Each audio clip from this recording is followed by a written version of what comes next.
Well, hello and welcome to the From Busy to Rich podcast, where we help financial advisors grow their businesses beyond the products they sell and the assets they manage to increase profitability and reclaim your time by providing strategies and insights that will not only change your life, but your practice.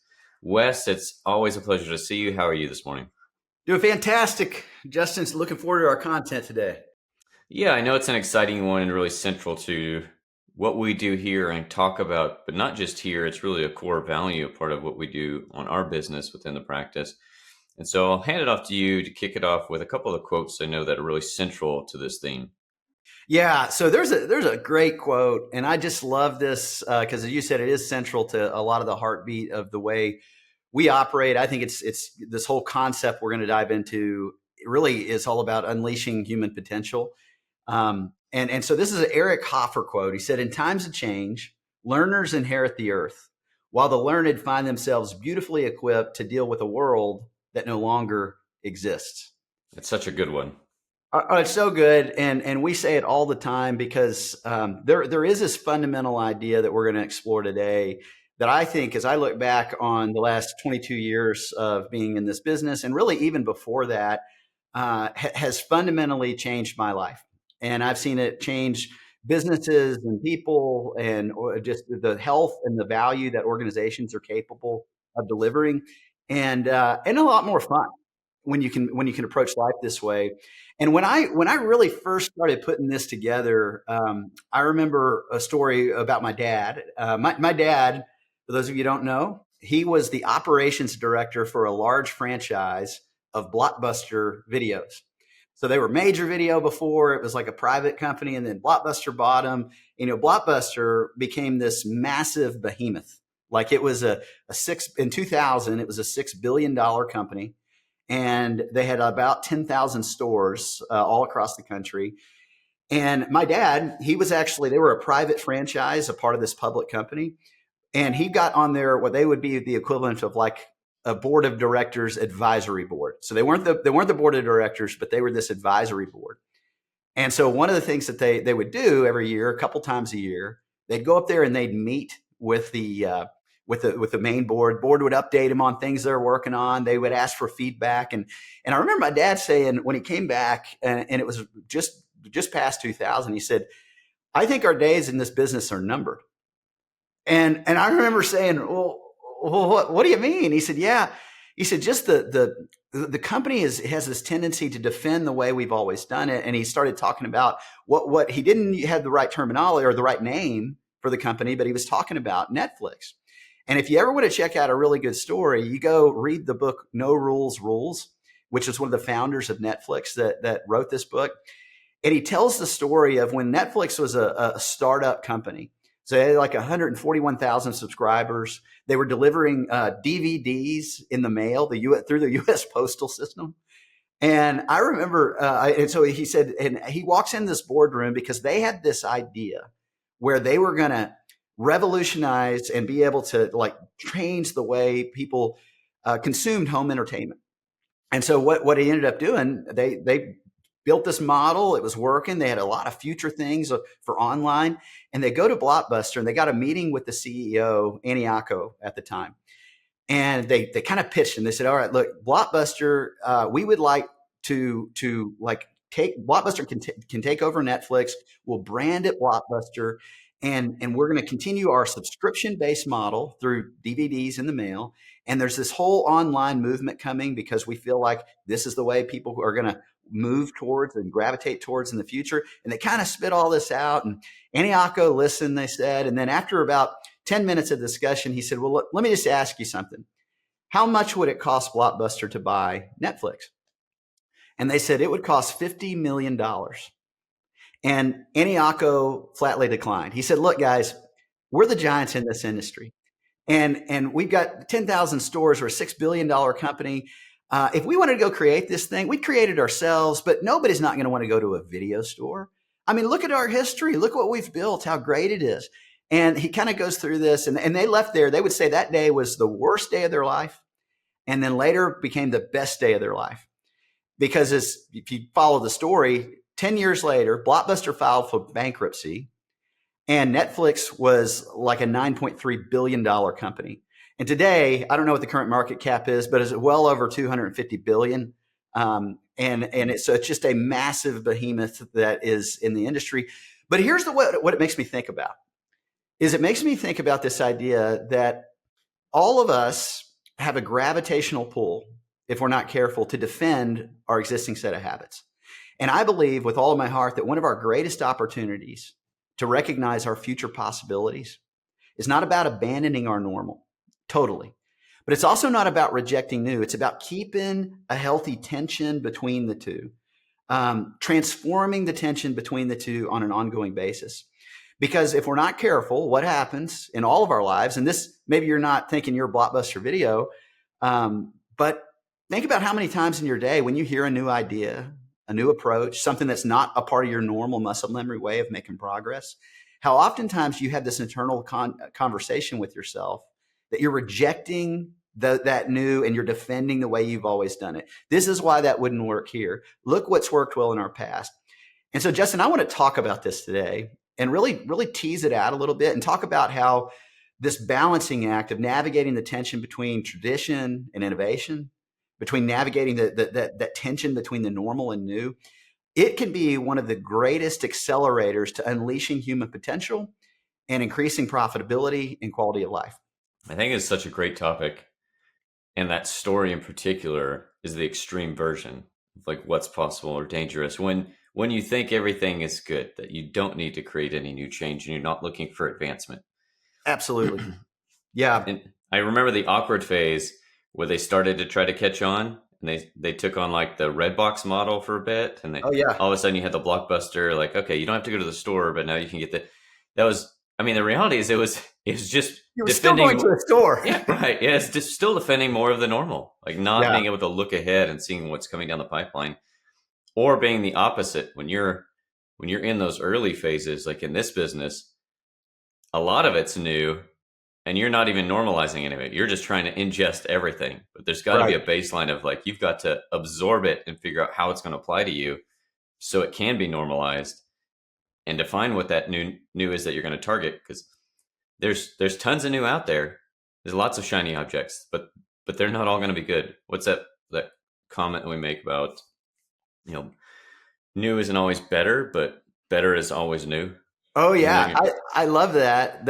And in fact, when we teach our class Transform, it with the tagline for it is, while different isn't always better, better's always different. And it's so true. And to flesh it out, I'd love it. I'd love to, like, I'm gonna throw some stuff to those of you who are driving right now and just listening to us. You won't see this, so I'll try and paint a beautiful like verbal tapestry here for you. But for those of you not driving, I'm gonna show you a little screenshot, and I'm gonna actually talk about what this kind of tension, this navigating the tension between tradition and innovation, between normal and new. To do it first, though, let's talk about, everybody has a normal. Okay, we all have a current way we go about making progress.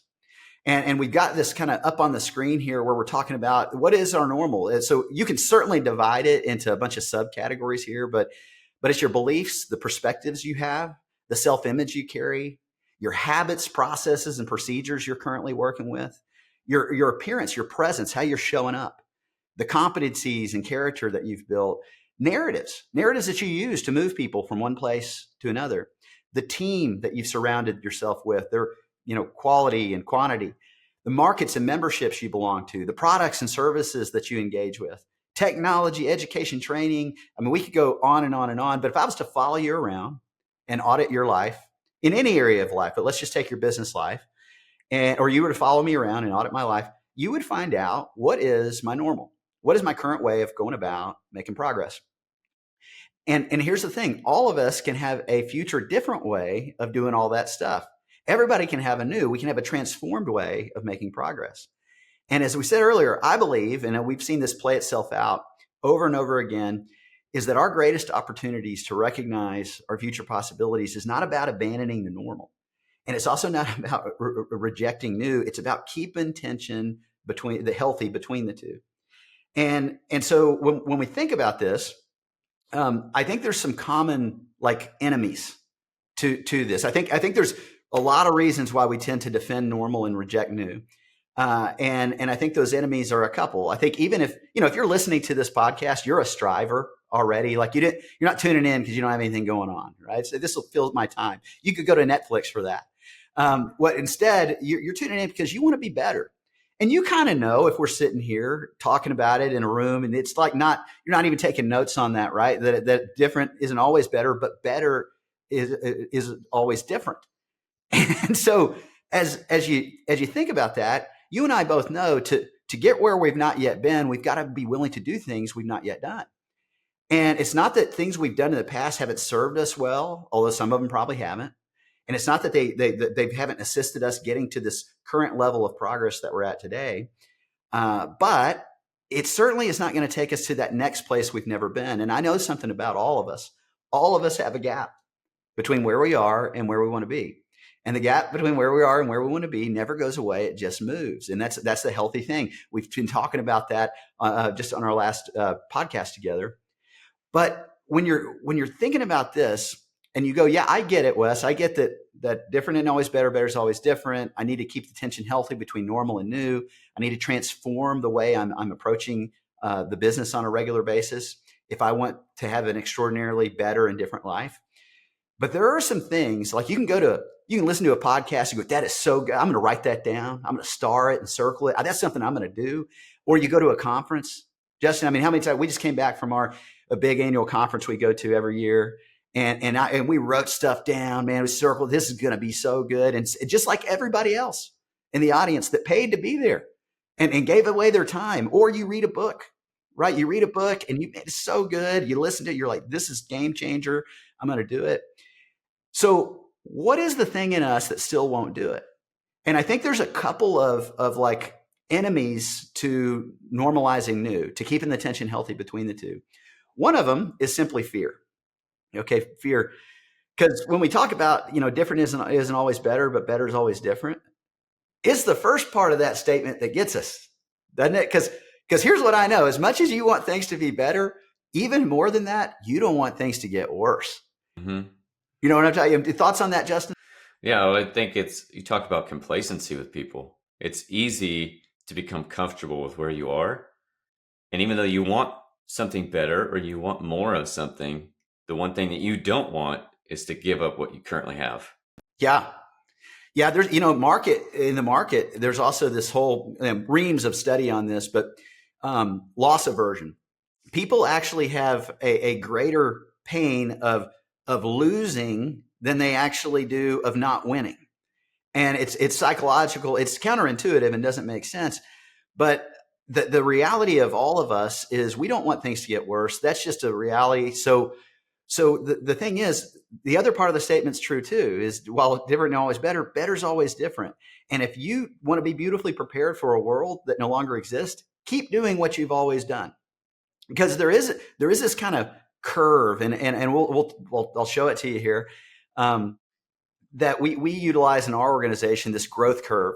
So if you're driving, and this is kind of what you're looking at, you've got growth that's going on the vertical axis and time that's going on the horizontal axis. And then we have these little circles that represent where you're spending your time. And it could be all normal or all new, although it's never really that, right? Because even when I was brand new and I came into this business, I was 24 years old. I needed a lot of help. There was a lot of new things I needed to learn to be functional in this business. But there were things I had that were already part of my normal that were useful in this business. Like I had relationships with people. I knew how to call people and work a phone, right? I knew how to use a computer a little bit. They were not that great back then. I knew how to actually solve problems, analyze a situation, because I'd come out of the electrical contracting industry. But so much was new. And it's like when you start in the business, it's just like so much to learn, products, it's a different system. And everybody kind of knows that. But over time, I went from like 25% normal, 75% new on the bottom of this first. If you imagine like a kind of a big S curve going up, if you kind of turned an S a little bit on its side, for those of you not watching, at the bottom of it, progress is very slow because you have so much new and a little bit of normal. Now, then you kind of learn some things, you internalize things, master things, and now you're more 50-50. You're 50% new and 50% normal.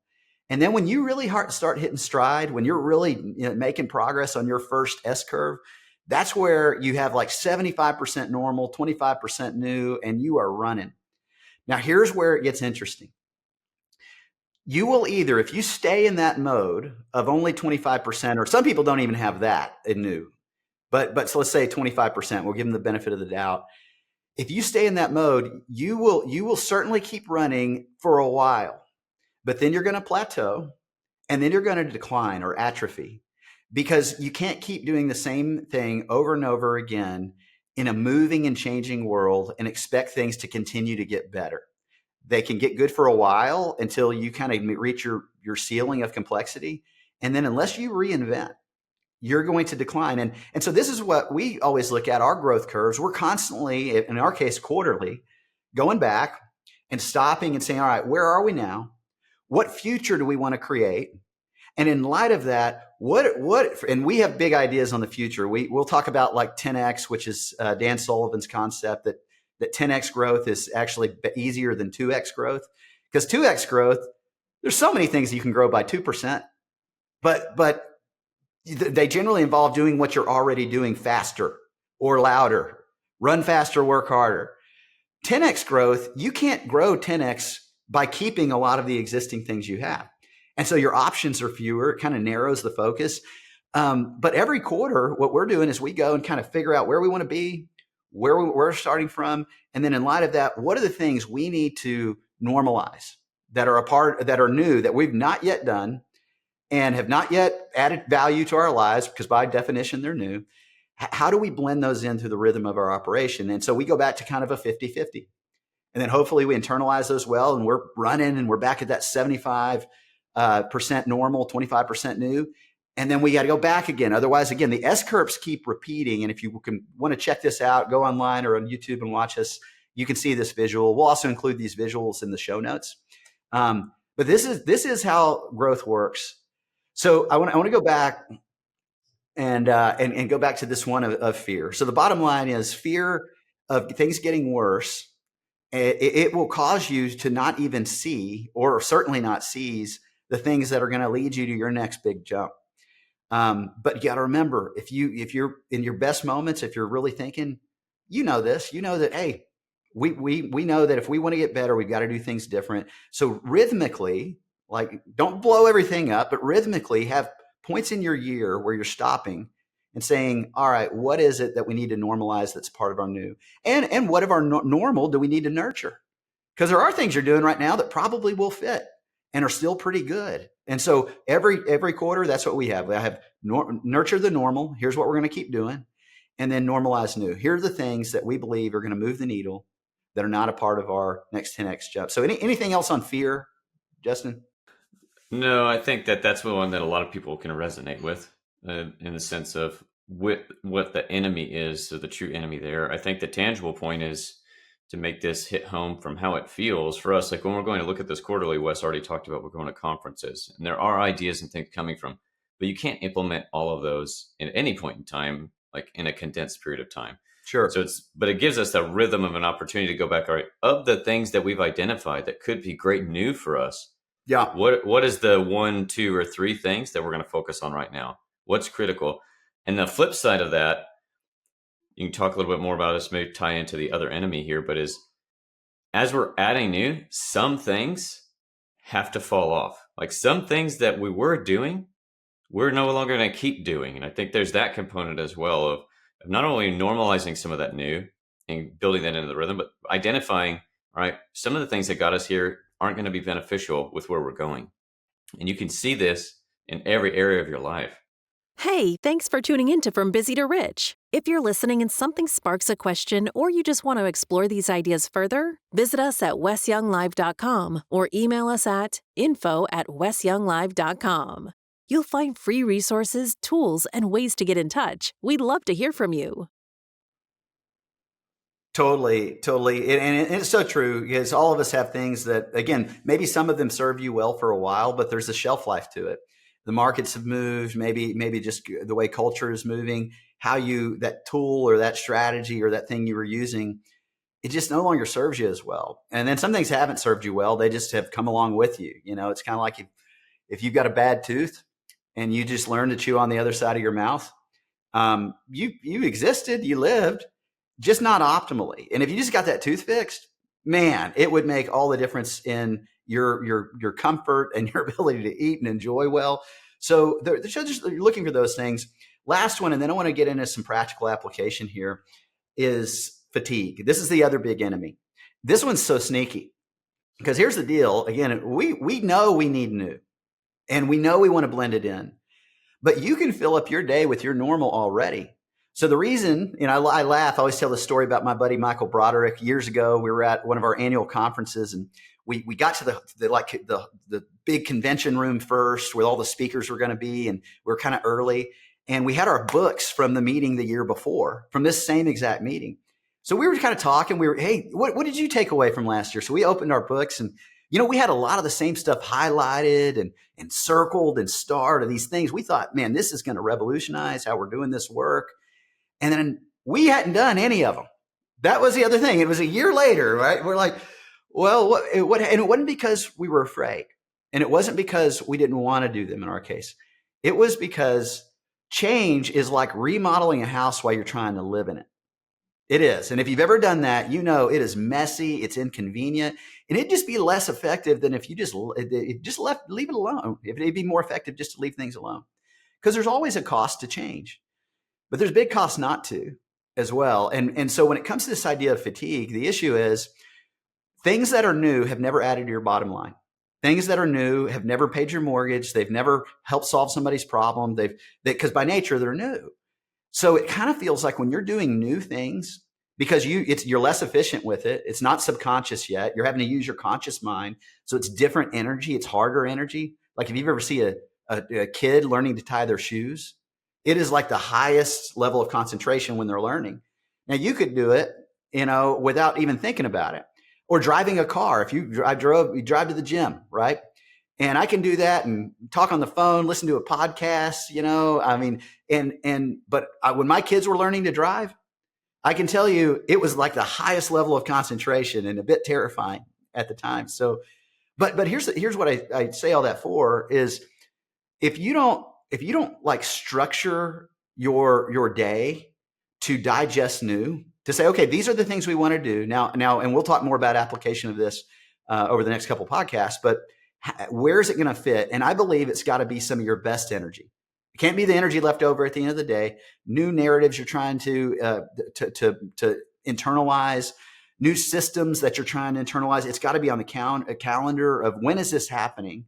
Because if not, what ends up happening is you're gonna run through your normal and get to the end of the day, and you still don't have all the things in your normal done because you are going to run out of time before you run out of all the ideas and opportunities you could go pursue. And our tendency is to pursue the things that scream the loudest, not necessarily those that actually matter most. And so you've got to remember those things so that fear and fatigue, when you see them showing up, just know these are our common enemies to keeping tension healthy between normal and new. Before I jump into like the real simple practical application we have to wrap things up, Justin, any other thoughts on the enemies? No, I think it's critical to be honest with yourself. Have a real dialogue. Take inventory and take a look at in what areas are you doing these things? Are you arguing with yourself? Because I can tell you, I am the best salesperson against myself that there is. Absolutely. So having some real dialogue there. And I also think a great opportunity when you find yourself defending your normal, bring in somebody else, especially somebody else that has information or context about what you're doing, whether it's your industry or if it's something with your family or personal. Bring somebody else that has some context and then ask them like, hey, I'm thinking about these things, looking for new opportunities and ways to grow. Here's the things I've identified, and get their feedback, and then be willing to step forward and bypass some of those enemies. And then you've got some proof that it's not just you. You're not crazy. You're thinking that these could be good ideas, and get some support. Yeah, awareness is key. Being self-aware. The best leaders in the world, the best companies in the world, organizations are aware companies, people, and organizations.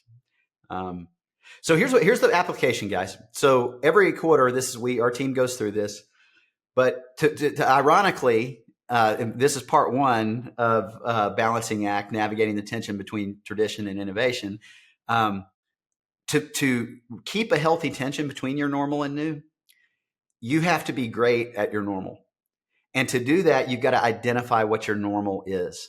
And from a business aspect, really, there's kind of 4 areas that we go through, and I'm going to give them to you kind of rapid fire here. It's your what, why, who, and how. What, why, who, and how. So right now, it's kind of like, this is what do I believe about this business? Your what is your bumper sticker win in this business? This isn't a mission statement or a vision statement. This is a single statement that can fit on the bumper. It could be a long bumper, okay, but that at a highest level, like, wraps your win into it. So for us, we inspire people to increase profitability and quality of life. That's our win. And that's why we do this podcast. That's why we have our planning business, because that's what at the highest level we do. And there's a lot of things we can do to do that, but that is our win organizationally. And then I want to move on to why, because why actually is really an integral part of the what. Why is, so what? Like, if you're not out there doing your win, what problem's going unsolved? What opportunity is going to go unseized? Because what we all need in our lives to be truly happy, a component of happiness, is meaningful work that matters to others. And so if my why is not strong enough in like what the work I'm doing is solving a problem or seizing an opportunity, you're just not going to have the same fuel long term in this. So for us, here it is. Now, camp on this just for 2 minutes. So years ago, I wrote a book called From Busy to Rich, and in that book, what we talk about is the definition of rich. That being rich is the activity of creating more than you consume financially.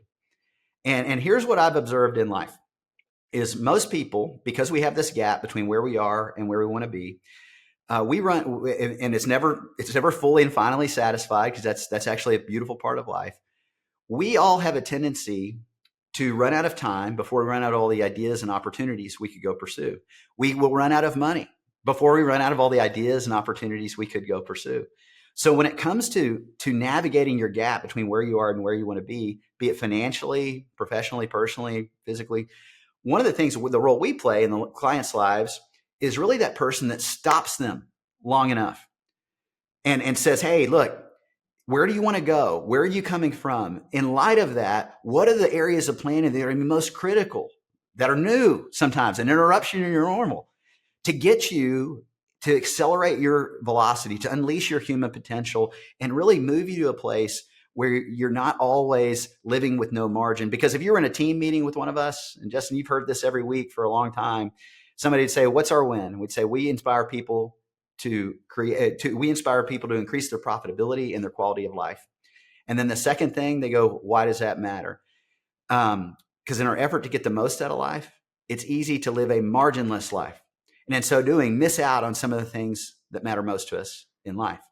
So certainly you're welcome to take ours if you want, but I would say you've got to have your what and your why. And it's okay if it's sloppy and wrong. Okay, then moving on to the last 2 is who and how. So who's a funny one? Who is like, I could picture a pyramid, okay? And on the bottom of the pyramid, you have the greatest portion of the population of the planet. Then middle of the pyramid, you've got the next, biggest piece. And then the top is the smallest piece. And the way we like to put clients on here is, where are they relative to rich? And what I mean by that is, where are they relative to creating more than they consume? So on the bottom, you've got people that are surviving. These people are creating more, or these people are consuming more than they create. And these were my clients, by the way, when I first came into the business at 24 years old, like meeting at night at the kitchen table, trying to help them understand where they were going to come up with $50 to pay for the term insurance that we discovered they wanted. And then again, later, where we come back up with it again. But here's the thing.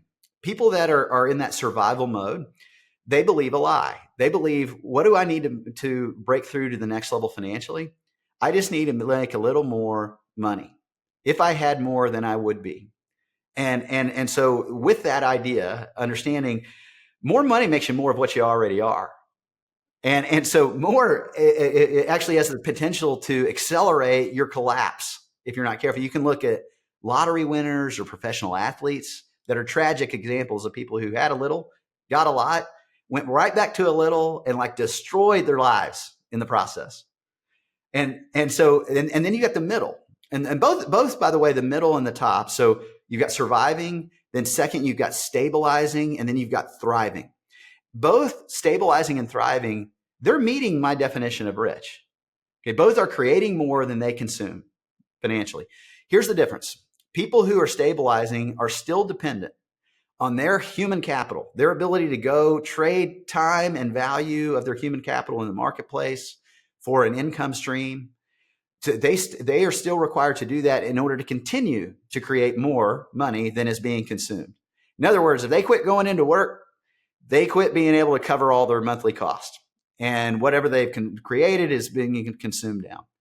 The people who are thriving, those people are creating more than they consume, and they've built enough value outside of their human capital. Could be in the form of the businesses they've created and how they're structured. Could be in the form of liquidity in their family bank to pay them a passive income that is greater than what's being consumed, whether they're trading time for money or not. Now, neither of these are a position of permanence, right? We're all a handful of bad decisions or good decisions away from relocating ourselves on this map. So when you put your clients on here, here's what I would say, and this is the takeaway for this one, and then we're going to close with the last one. When you put your clients on here, you will notice a pattern. You'll notice a majority of people showing up. And here's why you need to know where they show up. Because when you start thinking about the things you're going to talk about with them, the processes you use, while everything you know may be very true, not everything is equally relevant. Okay. So in other words, when my daughter used to play soccer at the YMCA, she had like a top level coach when she was 4 years old that had coached at some of the highest women's soccer. And the reason he coached our team was the same reason you coach your kid's team. He had a kid on the team. And 4-year-old soccer is like chaos. It's like people are sitting down crying. Some people are like swarming the ball. Nobody plays defense, by the way. Nobody sits in the goal. And they say they don't keep score. We kept score. Parents keep score. I wanted to know. But our coach, one day I was shocked at practice. He had Abby's attention, which is something I was rarely able to do at that age. And he's telling her about the nuances of defense and how if she would just stand in front of the goal and how they would be able to score more points and the other team couldn't, and they would win the game. And she's just locked in. And after about 2 minutes of this, Justin, she said, now, do you get it? And she said, I'm going to wear my Hello Kitty dress to school tomorrow. And so the coach just like looked at her and said, just kick the ball that way. Just kick the ball that way. Here's the point. Sometimes financially, we're trying to teach people the nuances of defense that just need to be taught, kick the ball that way. So, I mean, we also use this analogy is like, where do babies come from? Well, doesn't it matter who's asking the question? If it's a 5-year-old, mama's tummy is a pretty good answer. If they're 14, they probably should know that it's a very different answer. And if they're a pre-med student, it's a different answer. But sometimes we get so smart in this business, we try and give pre-med answers when people don't need that. And so what is relevant to where they're at? What do they need to know? I don't need to teach the intricacies of tax law to someone who's surviving. And so just think about that, put them on there. And then the other thing it's going to do is help inform where do you want to go next with the thinking that you have. What do you need to learn next to help those people at the level that you're currently serving them? And then to get them to that next level. So we think about that. Your what, why, who, where are your people mostly showing up? And then how. How is a big topic. And we teach a whole class on all this stuff. So how, just a simple analogy for how is what are you doing? What is your process? What's your organizational structure? How do you move people from onboarding to they weren't a client, they heard about you, they went through your onboarding process, they became a client, and now you have them on this annual cycle of operations, which is a big part of what we teach all the time. How is like this? It's two things: organization and structure. Those two words. Every bicycle is organized the same. Has 2 wheels, handlebars, sprockets, pedal system.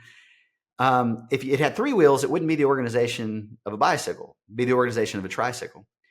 And so what if it had, you could have 2 bicycles that are organized the same, but structured differently. So one bicycle could have really hard tires that are smooth, good for going on flat surfaces really fast. and another can have soft knobby tires, good for going off-road. Neither one is bad or wrong. One is just more relevant for the capability of the rider and the terrain they're trying to go through. So as you hear us on this podcast, or you read books, or you listen to things, you're always going to have like things that may be true. They just might not be relevant for the season you're in, your capability. One day, I hope you're flying a jumbo jet. But if you'd have given me our team when I was brand new in the business, it would have been like me flying on the jet by myself, and we would have run out of gas before takeoff because I didn't have any money to support the flying of the jet. It would not have helped me go further faster. I needed a tricycle. But now things have changed. Now things are different. So with all that, I just say this, our greatest opportunity is to recognize our future possibilities, not about abandoning your normal, not about rejecting new. It's about keeping the tension healthy between the two.